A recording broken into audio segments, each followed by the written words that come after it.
시편 118편 19절로 29절 말씀까지.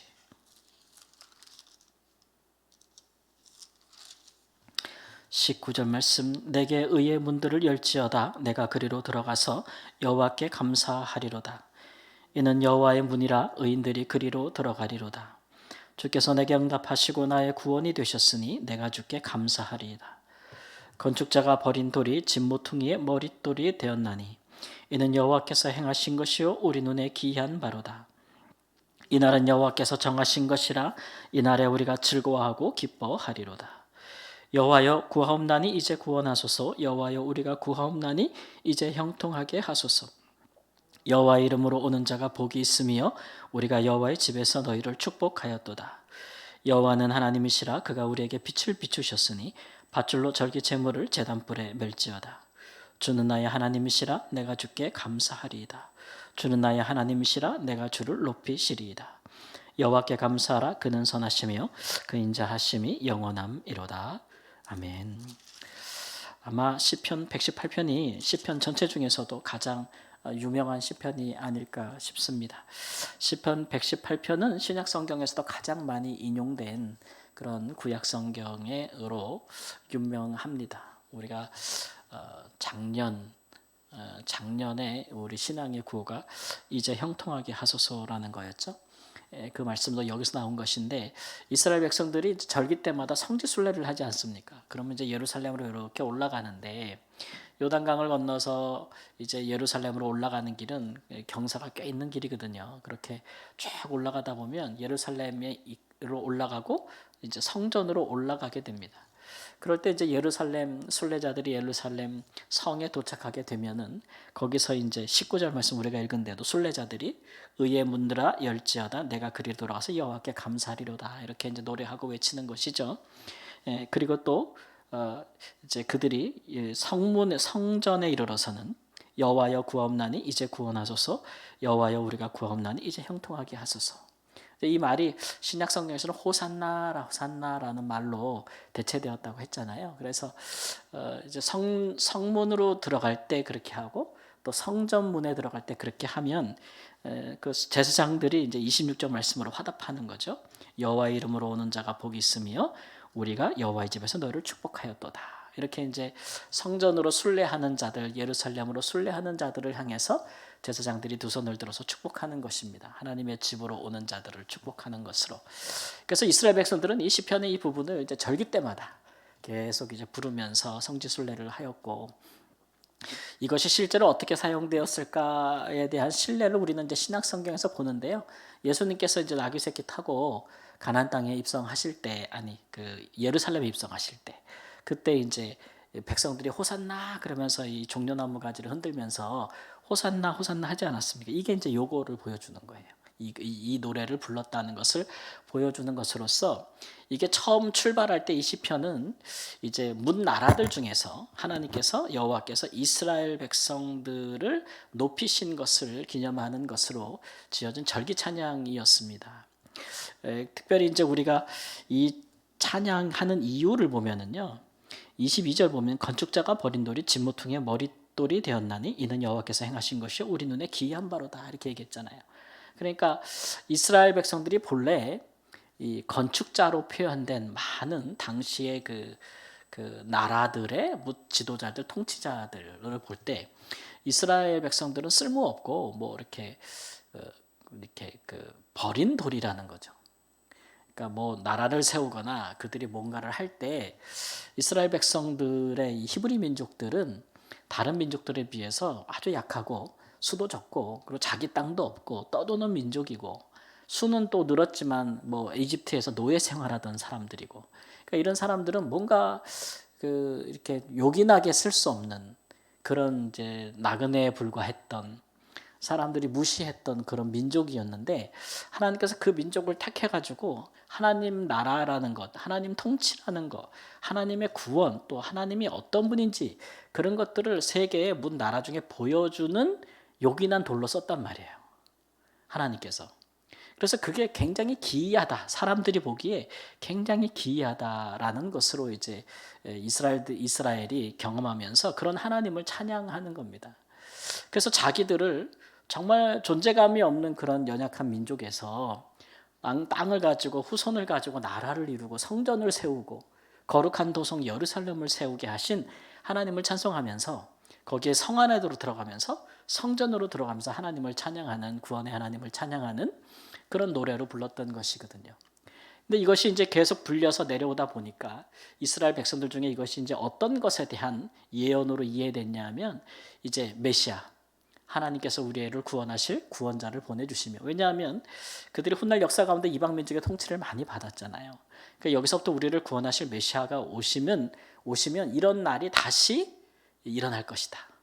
예. 그래서 다윗과 솔로몬 때 같은 영화로운 하나님의 아름다운 성전이 세워지고 예루살렘의 웅장한 도성이 다시 세워지는 그런 날, 우리의 진정한 왕이신 다윗과 같은 왕이 다 도성으로 들어가는 일이 있을 때에 우리가 이 같은 노래를 부르게 될 것이다 라는 소망이 있었거든요. 그래서 이 시편을 118편은 우리가 메시아의 대관식에서 부르는 찬송이라 이렇게 여깁니다. 근데 이제 예수님이 겸손하게 나귀 새끼 타고 예루살렘 들어가실 때 백성들이 이 노래를 불렀단 말이에요. 막 예수님을 향해서. 그러니까 이 얘기는 이 118편의 오래된 이 시편과 이 메시아에 대한 소망을 이루어 주실 분을 백성들은 누구라고 본 거예요? 예수님이라고 본 거예요. 그래서 예수님을 메시아로서 이렇게 찬송하는 그런 다윗의 자손을 찬송하는 이 노래를 부른 것이거든요. 그런데 이제 이스라엘 백성들이 옛적에 이방 나라들로부터 민족들로부터 무시당하고 또 존재가 짓밟히고 노예가 되고 이렇게 요긴한 돌처럼 뭐 건축할 때 그렇게 인정받지 못했던 것처럼 예수님이 그렇게 입성할 때도 백성들은 예수님을 찬송했지만 당시에 이제 성전을 맡은 자들, 뭐 우리가 흔히 아는 제사장들, 바리새인들, 사두개인들, 그리고 예루살렘 성을 주관하는 그런 왕, 이런 사람들은 예수님을 메시아로 인정하지 않았습니다. 그래서 그들을 우리가 이제 건축자라고 보는 거죠. 성전을 건축하고 도성을 건축하는 그런 사람들이 볼 때 예수님은 버리는 돌이죠. 버리는 돌, 쓸모없는 돌. 그런데 하나님은 그 돌을, 예수님을 하나님의 성전을 짓는 요긴한 모퉁이 돌로 삼으셨다. 이것이 이제 이 사람들 보기에 참 기이한 거예요. 그러니까 이 사람들이 볼 때는, 특히 세상에 힘이 있고 권력이 있는 사람들이 볼 때는 도저히 하나님의 보내신 메시아가 될 수 없는 사람인데, 하나님은 그의 아들을 그렇게 낮은 모습으로 보내셔서 백성들을 그 죄에서 구원하는 메시아로 삼으셨기 때문에 이게 이제 굉장히 그 눈에 기이한 일이다. 사람들 앞에 존귀 여김을 받지 못하고 천히 여김을 받고 또 심지어는 십자가에서 모욕적이고 수치스러운 죽음을 당한 그분을 하나님께서 하나님의 성전의 건축자, 요긴한 돌로 삼으셨다는 것은 굉장히 놀라운 일이죠. 이것이 이제 예수님에게 이렇게 이 시편이 적용될 수 있다면, 그것은 또 이제 예수님과 사도들에 의해서 또 고스란히 그리스도인과 교회에 적용되어지는 겁니다. 그러니까 예수님께서는 이제 세상이 나를 미워하지 않았느냐 이렇게 말씀하시면서 나를 미워하였으니 너희도 미워할 거다 이런 말을 하거든요. 그러니까 이제 이 말씀은 이제 그리스도인들 혹은 이제 예수를 믿는 교회가 세상에서 이제 하나님의 그 빛과 소금의 역할을 감당할 것이나, 그러나 세상이 그것을 좋아하지 않는다. 세상은 어둠이기 때문에 빛이 비치면 어둠에 있는 실체가 다 드러나지 않습니까? 그런 것에 대해서 어둠이 환영하지 않는다. 그 세상에 예수님께서 죄진 것이 없고 많은 선을 행하셨음에도 그를 죽인 것처럼 교회를 핍박하고 그리스도인들을 박해하는 일들, 미워하는 일들이 있을 것이다. 이런 말씀을 하시는 거죠. 그러므로 그런 일들에 관하여 너희가 일어날 때 이걸 이상하게 여기지 말라는 거예요. 이상하게. 안 일어날 일들이 여기는 게 아니고, 예수님도 그런 일을 당했으니 그를 따르는, 믿고 따르는 교회도, 그리스도인들도 세상에서 그런 일을 겪을 것이다 라고 하는 것이죠. 그래서 그런 부분에 대해서 우리가 이제 이해하는 마음이 이제 생기는 거죠.